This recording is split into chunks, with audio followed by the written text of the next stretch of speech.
Hey, welcome to day 3 of Connect and Communicate Basics. I really hope you're enjoying this course and learning some new things. Today, we're going to talk about the frequently asked question, why would a native English speaker waste time talking to me? Now, this is a question that I have gotten so much ever since I started teaching the Connect and Communicate method and have been letting people know, hey, native English speakers are out there. We can talk with you. We can practice with you. The number one question I get is, okay, Stephanie, but why would anyone waste their time talking with me? Now, I want you to think about this for a second because this question implies something, okay? It suggests an idea. Now, what is it suggesting? It's suggesting the idea that talking with you is a waste of time, that you believe talking with you is a waste of time, and that you have nothing valuable to offer the other person, right? Now, this is a belief. If you've ever thought this question, why would a native speaker, waste time talking with me? A belief that you have is that talking with you would be a waste of time. Now, is that true? I hope not. I hope talking with you is not going to be a waste of time. Now, it might be a waste of time for some people, but would it be a waste of time for everybody? No, right? Let's think about it this way. Let's think about me, right? If someone could talk with me, would that be a waste of time? It depends. Who am I talking to and what are we talking about? If you want to talk to me about golf, then yes, that is going to be a waste of time because I don't know anything about golf. I don't care about golf. I have nothing to say about it. I have nothing to add to the conversation. Talking with me about golf is going to be a huge waste of time. But let's say you want to talk to me about business. You want to talk to me about marketing. You want to talk to me about starting a YouTube channel. Is that going to be a waste of time? No, absolutely not. I love talking about these topics. I know a lot about these topics. I'm good at these topics. I've helped other people in these areas. I have a lot to offer when it comes to this. Now, let's say that I'm talking to somebody in Spanish about these topics. Am I going to be as good as I am in English? No, not me in this case, because I only talk about these subjects in English, okay? If I wanted to be able to talk about these topics in Spanish as well as I do in English, I can absolutely do that and achieve that, but it is not on my list of priorities, okay? So if someone wants to talk to me in Spanish about these subjects, is it gonna be a waste of time for them? No, because I still have the same knowledge that I have in English. The only difference is I might not get it out as easily as I get it out in English, but it's still not going to be a waste of time. Now, let's say somebody wants to talk to me about business and marketing in Portuguese. Is that going to be a waste of time?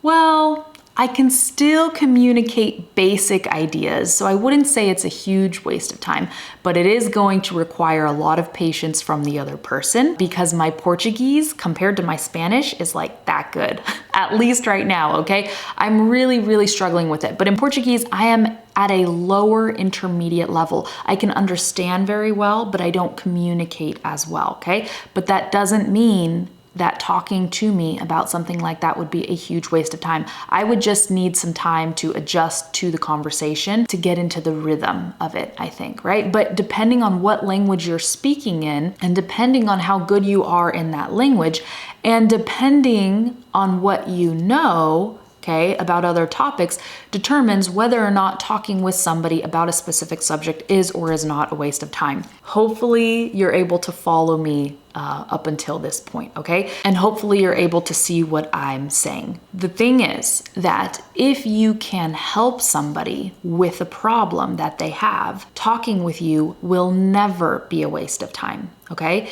If you can help someone with a problem they have, then talking with you will not be a waste of time. Now, let me give you an example, okay? Because a few years ago, before I was at the place in my business where I'm at now, I was just starting and I was really struggling with some things. And I met this guy and he was a marketer from a different country, a non-native English speaker, and he was really good at what he did, okay? He had been doing it for like 15 years. And one day he offered to do an exchange with me and he said, Stephanie, I really need to improve my speaking skills in English and I know you need to improve your marketing in your business. And he said, what if we help each other? Okay, I will help you with your business and with your marketing and you can help me with my English. Okay, so we created a mutually beneficial relationship, mutually because it benefits me and it benefited him. And I was blown away by this offer. And so we did calls on Skype and we talked with each other. And yes, he was struggling with his English. He was struggling with his pronunciation and he would speak pretty slowly. But guess what? I did not care at all. I was so desperate to get help and to learn from this person that it didn't matter to me at all that, it took him twice as long to give me information that a native English speaker could give a lot faster.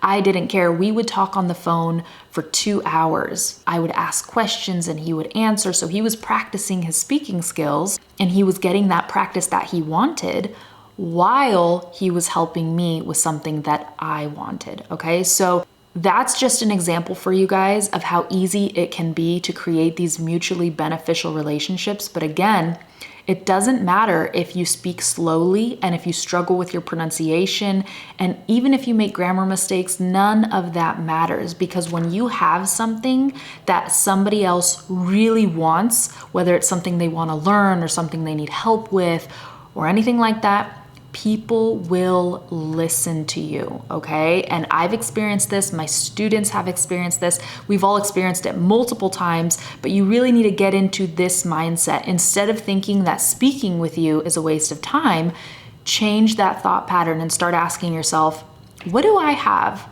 to offer? What do I have that other people would value, right? This is a very difficult question and you might have to think about it for a couple weeks, okay? This is not something that can necessarily get answered overnight because sometimes we have to dig into our strengths.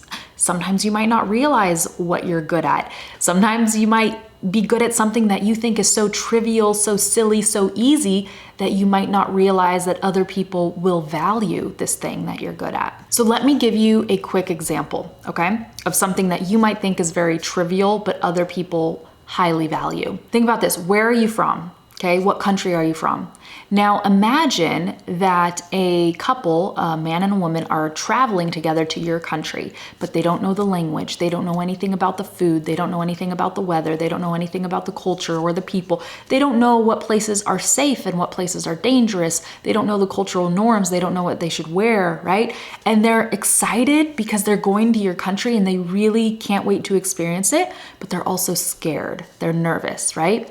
Now you are an expert in your country. You know the language, you know the people, you know the places that are safe, the places that are dangerous.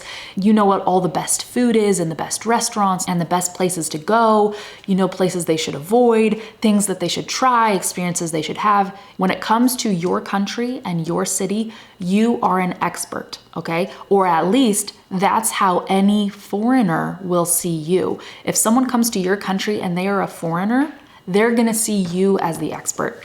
So now imagine this. Imagine you are in an online community with a bunch of travelers and you keep finding posts from people saying, hey, I'm gonna go travel to Brazil or Mexico or Japan, Italy, Spain, Egypt, okay? And people are asking for advice like, where should I do this or how should I do this? And then you offer some advice and you offer to help them and you say, hey, by the way, I live here, I'm from here, so if you need any more help, like feel free to send me a message. I'll be happy to help you.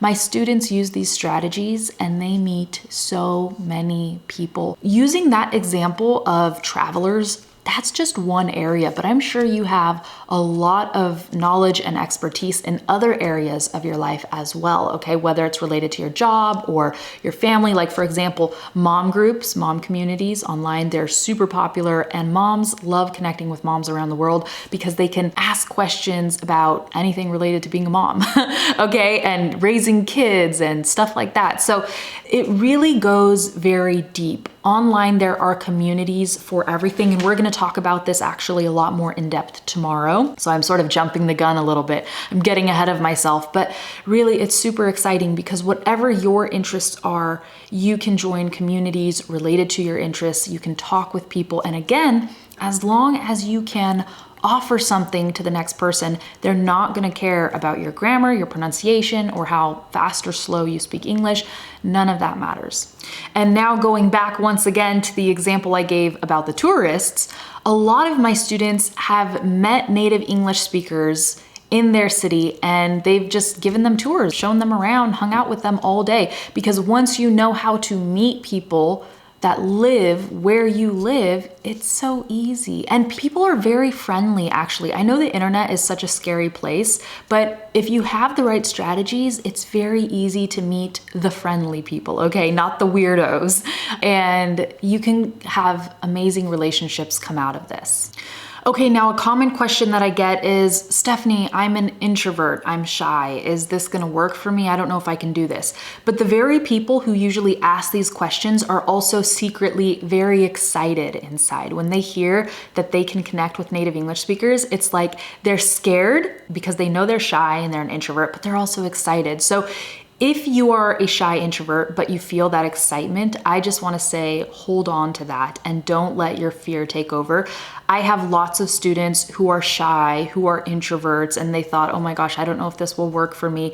And because they learned the right communication strategies and how to connect with people, it has totally transformed their confidence and their speaking ability. And now I have students that when they first joined us, they were super shy, they would never talk to strangers, and now they will stop people on the streets and start conversations, and they're way more extroverted, I guess you could say, than ever, because they learn the strategies and then they decide, this is the person that I want to be, this is who I'm going to be, this is how I'm going to be. And a lot of times it comes down to that. Maybe you've accepted a version of yourself that you don't really want to be. Maybe you do want to be more outgoing, more confident, more or less shy, right?